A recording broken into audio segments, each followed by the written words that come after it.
Good. Absolutely glad to be here. And I'm assuming that everybody can hear me fine and I'm coming through okay? Yes. Excellent. Yeah, I'm glad to be here. My name is Brett SCHKLAR. There's some slides if you want to pop them up. Whenever you want to pop them up, that's fine by me. But here's what I'm doing today. I am telling you exactly what I tell your CEOs about AI. And so let me step back a little bit. My name is Brett SCHKLAR. I run a company called Grow Powerful. We are a team of fractional chief marketing officers with a focus on B2B technology. In the last year, my conversations with CEOs has become central around AI. And I keep hearing the same things over and over and over and over again, which is that there's chaos to AI. CEOs don't know where to start. They don't know who the right person is to lead initiatives. They don't know what the initiative should look like. So in the last couple of months, I decided to do something about it. And that is what is called AI First Leadership Thinking Principles. So I'm going to show you what I've shared to 22 different groups of CEOs during a 3-hour workshop. Now, we'll do it in 30 minutes. So we're going to dive through. But if you ever wanted to know what your CEO is being told about AI, then you want to be here for the next 25 minutes or so as we dive through it. Sound good? I'd love to see some comments. I'd love to see some interaction. I'd love to see, what we've got going on. You see my LinkedIn URL there. I've also got a newsletter called AI First Leadership on LinkedIn. You can find it there. We'll dive through all of it. The other thing to note is I do lead a group of AI experts for CEOs, and that's through an organization called Vistage. All right, let's dive in. This is what your CEO is being told about AI. They're being told to beware of AI because it will completely transform their business. Now, I use examples of movies that use AI because I want to let people know that this is not what AI really is all about. It is about productivity. It is about productivity gains. It is about efficiency.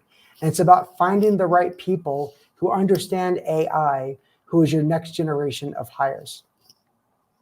So I talk about the fact that we go from photo, fear of being taken over, so we're really in the land of FOMO, right? It's a fear of missing out on these efficiencies and these gains. McKinsey is doing a ton of work on understanding the priorities of CEOs. They've done that for a long time. And of the 8 priorities for CEOs in 2024, guess what? Generative AI is number 1, the start of something big. Then it talks about outcompeting with technology, energy transition, yada, yada, yada. But the first most important thing that McKinsey thinks that CEOs need to understand as a priority is starting out with generative AI. And so I decided to build a framework for CEOs to manage the AI process. It's important that we all understand that what adopting AI is really just a change management process. It is a way to get an organization to think AI first. It is a way to get an organization to see the efficiency gains from using AI. And based on my studies, on what McKinsey has presented, on what Google has shown us with their Gemini initiatives, this is what we see as far as which organizations get the most AI and where they're getting the return on AI, or RoAI. And you're going to hear that term a lot. What is a company's return on AI? And we're seeing what it looks like in marketing, sales, HR, finance, operations. And interestingly enough, the CEOs and owners are getting a lot more gains when they decide to use AI. How are we doing so far in the chats? Is this something that you want your CEOs understand and use, or is this something that's a little bit foreign to you? I'd love to help out. So I also talk about the fact that the behaviors are changing.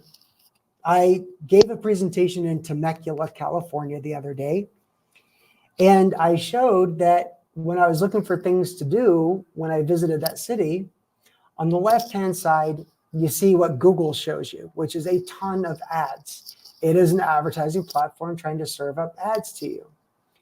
But on the right is what ChatGPT said I should do, or gave me some ideas of things to do when visiting Temecula, California. The experiences are hugely different. They're game changers as far as how efficient you can be. But that also means that you have to learn how to master the art and the science of, oh, somebody says they love Temecula. Yeah, we had a great time there. Actually, I brought my wife with me and we had a really good time.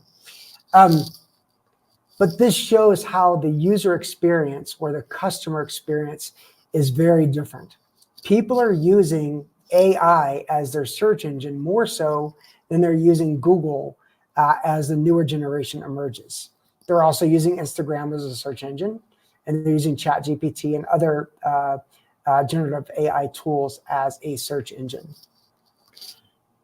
But the changing behaviors is going to go next level. There are a variety of physical devices that are using AI to help people think bigger, better, faster, and stronger. During the last CES in January, there was a company called Rabbit that came out with the Rabbit R1, and this is a picture of it. There's, it's almost like a little bit of a different feel to an iPhone, but the difference here is it's designed to not need a keyboard. On the right side, there's a little button there next to that scroll wheel, and that's designed for you to talk to, AI and to ask it for things. So imagine this. Imagine you're looking for how to get somewhere using your iPhone, and it's great, right? You go to your iPhone, you unlock it with a thumb or a face or a code, and so you have to go through the process of unlocking. Then you have to find the app that you're using that you want to use. Then you have to type in the information. Or sometimes you're using Siri or you're using Ask Google, to find this stuff for you. Well, this phone, this device is designed to be AI first. So you program a couple of things in the back end. Here's what I like as far as my search engine. Here is the food delivery service I use. Here is the ride sharing app that I prefer. And then when you ask it to do something, it does it without you having to type in anything or go to an app. It's an appless environment that's using, instead of a large language model, it's using a large action model to take actions on what you do. So imagine, how companies need to adapt to be able to be the first ones to be brought up when somebody is asking a question. The behaviors are changing.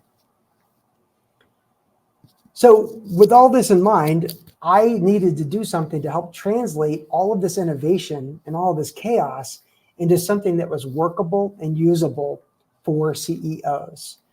And I wasn't sure if you call it a framework or a roadmap or a process or an operating system, but it's something that is AI first leadership and the processes and the principles to use to embrace AI.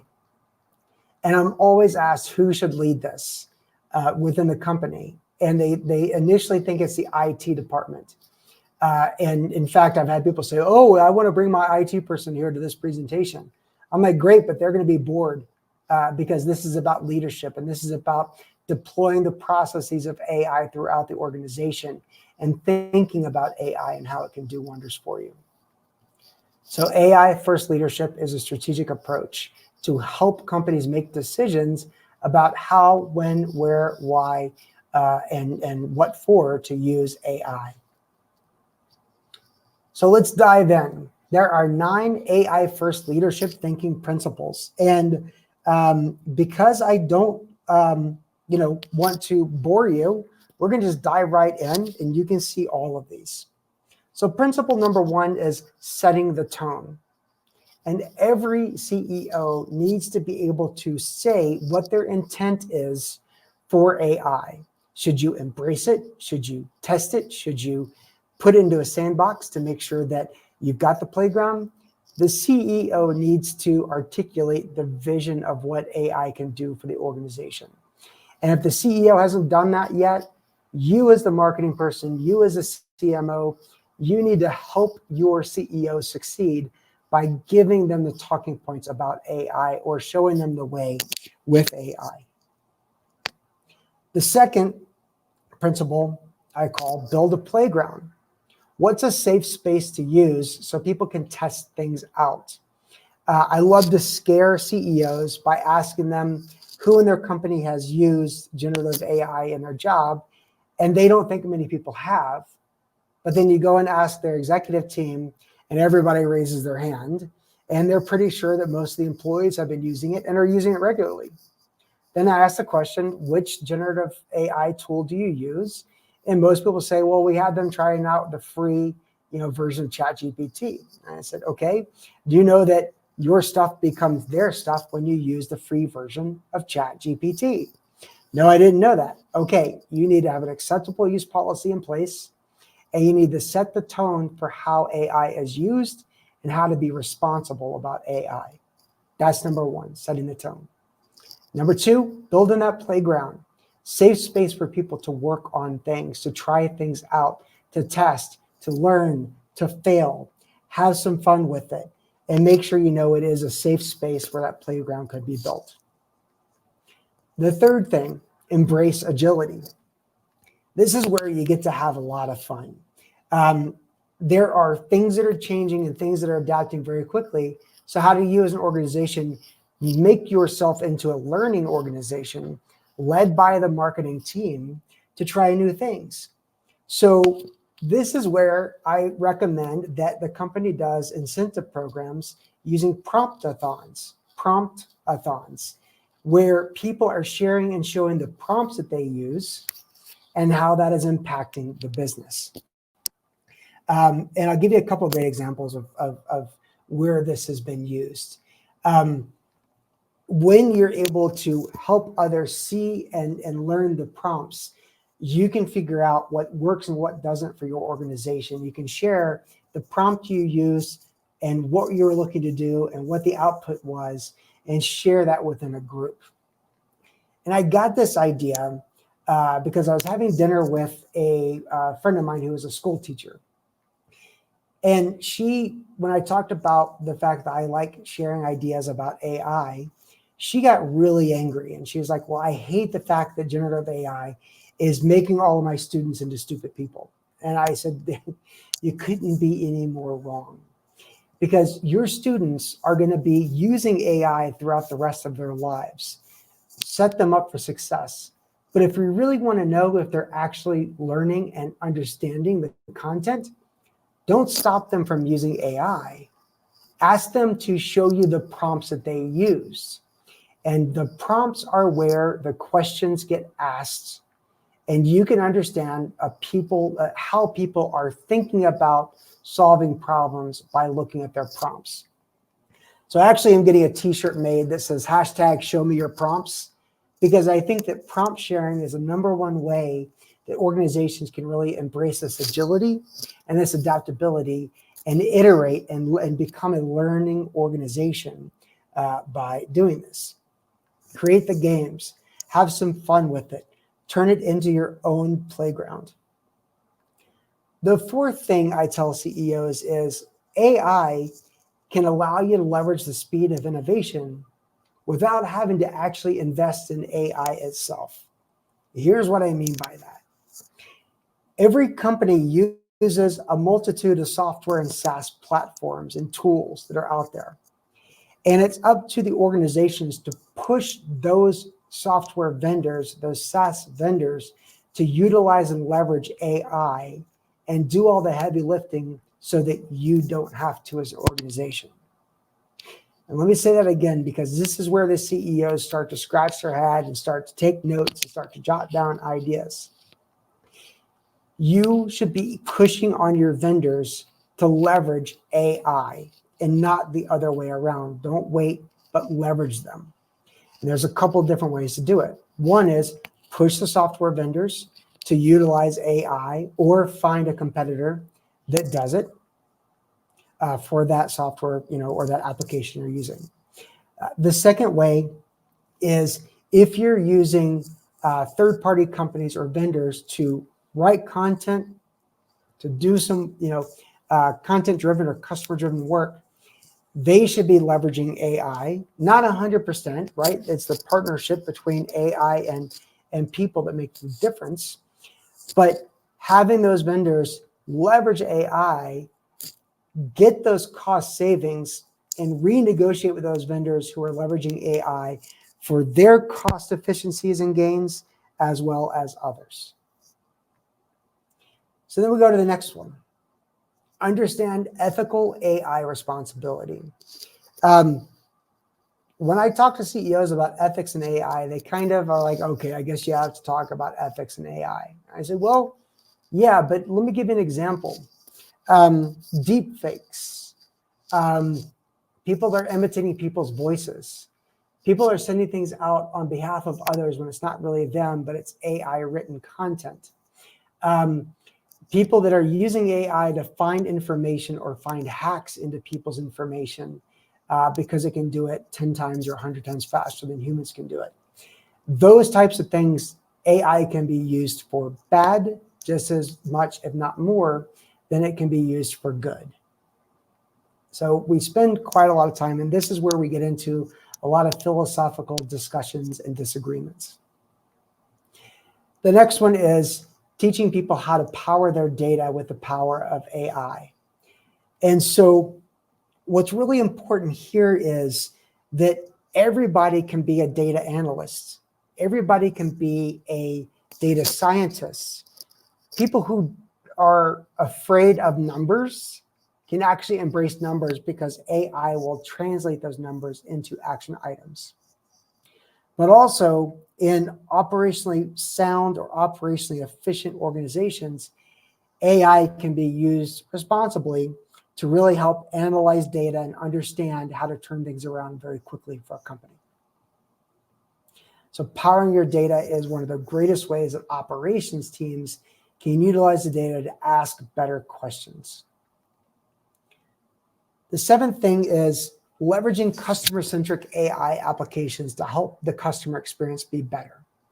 Don't replace customer service reps with AI. Help the customer service reps be faster with the answers, leveraging AI and your data or your knowledge base as the large language model that goes behind it. But also, sometimes people want to interact less with humans and they want to actually interact with the chat, bar down at the bottom right of most websites. And so make that very easy and friendly and humanistic to be able to interact with. So build those customer-centric AI applications. Make it easier for your customers to get the answers or get what they need. The eighth and just about most important step here is trust but verify everything. I tell the story here about a lawyer who used AI to write their case for the court. And when lawyers write cases for a court, they cite other case law. And in this example, a lawyer asked ChatGPT to come up with with their statement and with their case, and said to use case law that's been used before. Well, ChatGPT doesn't necessarily understand law, or it didn't then, and so it made up the cases it cited as examples. This person still turned it in. So they lost the case, they got fired, and this law firm had a big black eye from this experience. So don't trust anything that comes out of AI, verify it. Use the caution. Don't be a cautionary tale. The last thing in my 9 steps for AI leadership thinking is that it's important that we understand where AI is being used in our organization. Have a list of every tool that uses AI, every person that uses AI, and how they use AI. We know we've had a couple of scares over the last, 6 to 9 months with AI doing some weird stuff and humans doing some weird stuff with AI organizations. We all remember and probably have talked about in other sessions about how OpenAI was in quite the cluster, a few months back. So let's make sure we have a disaster plan, know when and where things are so we know when and where we can pull the plug when things go wrong. Now, it's not Terminator style things going wrong that it'll take over, but it will start creating glitches, or it will start sending out the wrong information, or it could use the wrong data to analyze something. So be prepared and have that disaster plan. That's what I tell your CEOs about. But then I give them a couple other things to think about, and I think it's important for you to think about. And that is 2 big things. Number 1, think about when AI and quantum computing combine. So AI right now is successful as it is, but limited by the chips that it runs on, right? This is why NVIDIA is such a huge stock. This is why people are buying a lot of graphics processors to try to run large language models. Imagine if the computer or the computer chip were no longer the limiting factor. Enter quantum computing. So how powerful is quantum computing compared to a current computer? Current computers use ones and zeros to basically decide everything. Every data bit is a 1 or a 0. And that's how everything is built on top of. So imagine instead of it just being a light switch that goes from a 1 to a 0, to being a light switch that goes from a 1 to a 0, to the left, to the right, to the upper corner, lower corner, other corner, other corner. And you just quadrupled the amount of capability of every single bit. And that's called a qubit. So a quantum computer, a regular computer could actually, I'll give you a great example. A quantum computer, here we go back. A regular computer hacking a passcode, a very sophisticated 128-bit encryption passcode, it would take a normal computer about 2 years to crack that code for a really well done password and passcode combined. If you ask the quantum computer to do the same thing, it could get it to you within minutes. Minutes. So 2 years with a regular computer, minutes with a quantum computer. Imagine if AI gets put on top of a quantum computer and how fast it can innovate, how fast it can move, how fast AI can program AI. This is going to be a game changer in all the different ways. So this is the next big thing to look out for, AI and quantum computing combining. I was lucky enough to be interviewed during a Netflix documentary that's coming out pretty soon. And the reason why I was invited to it was because I have a feeling that our next generation is going to be Generation AI. This is a generation that will be born with GPTs built into their DNA. They will be born with being able to use generative AI from a very early age. They will know better than anybody how to ask better questions to generative AI to get the answers. This next generation will be Generation AI. And this next generation, known as Generation AI, will know the right questions to ask, will know how to use it better than anybody else. They will be programming it to the next level. They will be programming AI within quantum computing, which will just destroy any speed that we've got now with how fast AI is being adopted and utilized. So that's my focus to help out CEOs, is to think about how do you prepare for Generation AI? And I'll tell you a little bit. So I started out talking about the fact that my business is a fractional CMO business. And one of the things we do to find leads is we take all the open job descriptions for CMOs or VPs of marketing, and we apply for them as a fractional CMO. So I get to see a lot of resumes that are out there. Unfortunately, we still don't see resumes, especially in marketing, that say anything about generative AI, ChatGPT, Copilot, Gemini, or anything, Perplexity or anything. We are so far behind in looking for people that know how to utilize AI. We need to catch up. So I challenge every CEO that when you're writing the job description and when you're looking for your next hire, how much AI experience do they have?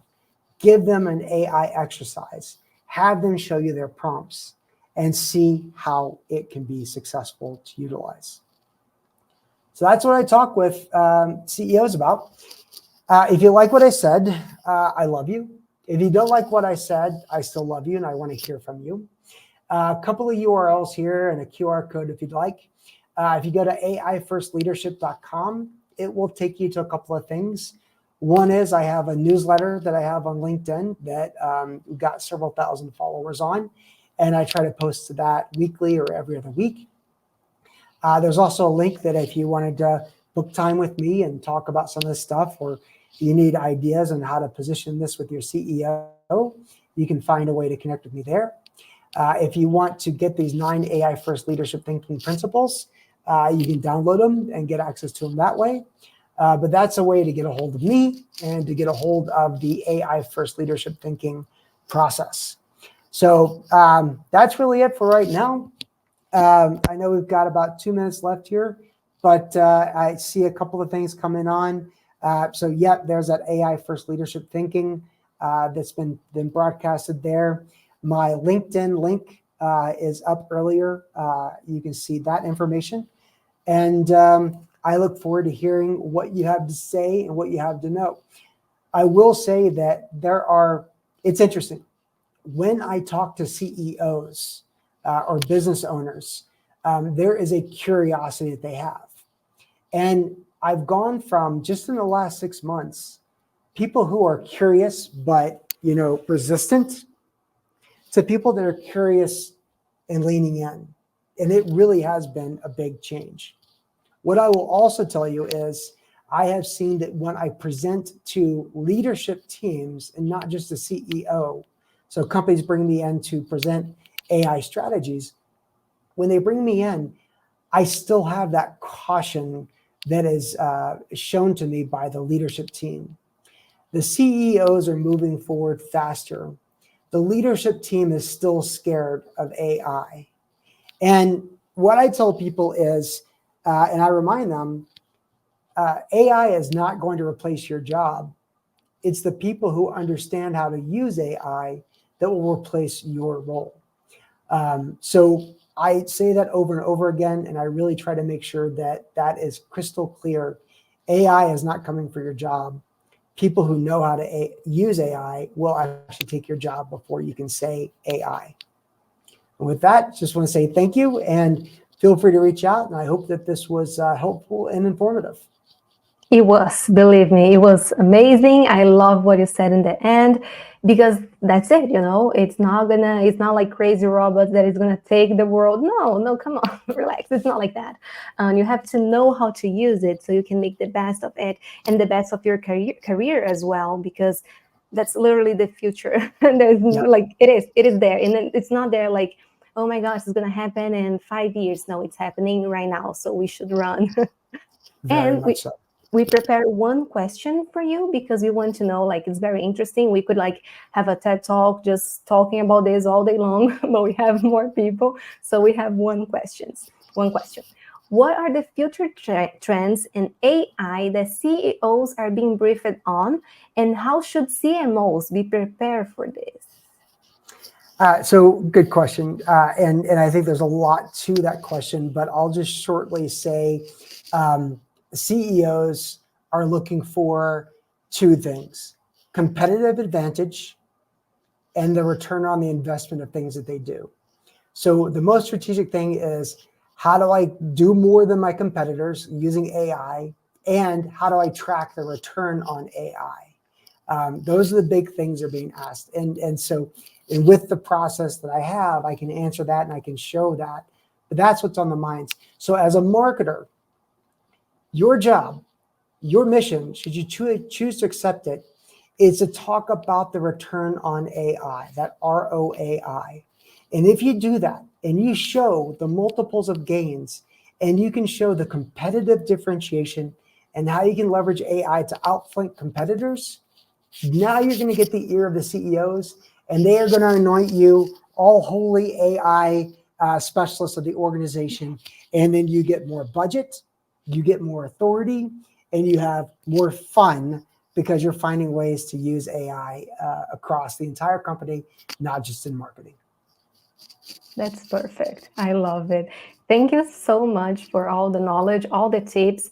Like I said, and I'm going to repeat it, I made notes. I'm taking notes here because like what you said, it's amazing. And I'm sure a lot of people are going to implement on their lives, not just on their company, on their lives. So thank you so much for joining us and for everything. I hope you had an amazing time here with us.